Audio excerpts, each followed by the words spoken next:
ప్రభువును రక్షకుడైన యేసు ప్రభువారి ప్రశస్తమైన నామములో మీ అందరికీ నా హృదయపూర్వకమైన వందనములను తెలియజేస్తూ ఈరోజు కొరకై ప్రభు మనకిస్తున్న శ్రేష్టమైన వాగ్దానమును ఆదికాండము 26వ అధ్యాయము 3వ వచనం నుండి మనం చూద్దాం.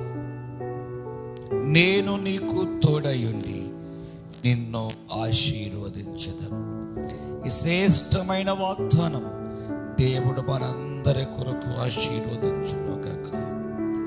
ఒక వ్యక్తి దేవుని మాటను విని ఆయనకు లోబడినట్లయితే, ఆయనకు విధేయత చూపగలిగినట్లయితే, దీన మనసుతో ఒక వ్యక్తి దేవుని మాటను నమ్మగలిగినట్లయితే అతనిని దేవుడు ఎంతగా ఆశీర్వదిస్తాడు, ఎన్ని అంతలుగా దేవుడు ఆయనను అభివృద్ధి చేస్తాడో మనము ఇస్సాకు జీవితంలో చూడగలం.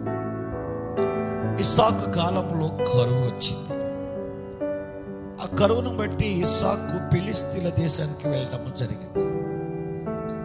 అయితే ఫిలిస్తీన్లకు భయపడి ఫిలిస్తీన్ల దేశం నుండి ఆయన మళ్ళా ఐగుప్తు దేశంకి వెళ్ళాలని ఆలోచన చేస్తున్నాడు. బహుశా రాత్రి కాలం ముందు దేవుని చిత్తము కొరకు ఇస్సాకు కనిపెట్టి ఉంటాడు.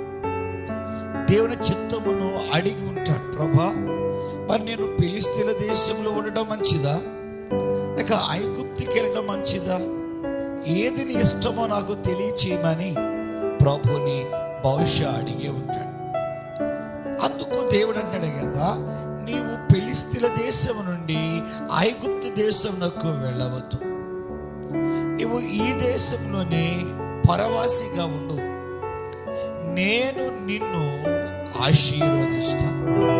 ఎంతగా ఆశీర్వదిస్తానని దేవుడు చెప్పాడంటే, ఎంతగా దేవుడు ఇస్సాకును ఆశీర్వదించాడంటే, ఆ సంవత్సరం ముందు ఇస్సాకు పంట వేసిన వాడై 100 ఫలమును పొందునంతగా 100 times 100 ఆశీర్వాదం.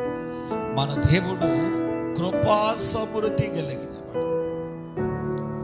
ఆయన తన కృపను సమృద్ధిగా మన కొరకు చూపగలడు. ఇస్సాకు వలె మనము దేవుని మాటకు లోపడినప్పుడు, దేవుని మాటకు మనము విధేయత చూపగలిగినప్పుడు, ఇస్సాకును ఆశీర్వదించిన ఆ దేవుడే 100 ఈరోజు ఈ వాగ్దానం వింటున్నటువంటి మనందరినీ కూడా ఆశీర్వదించాలని ఆయనకి ఇష్టం. దేవుడు ఇస్సాకును 100 ఆశీర్వదించినట్లు మనందరినీ కూడా దేవుడు 100 ఆశీర్వదించునుగాక.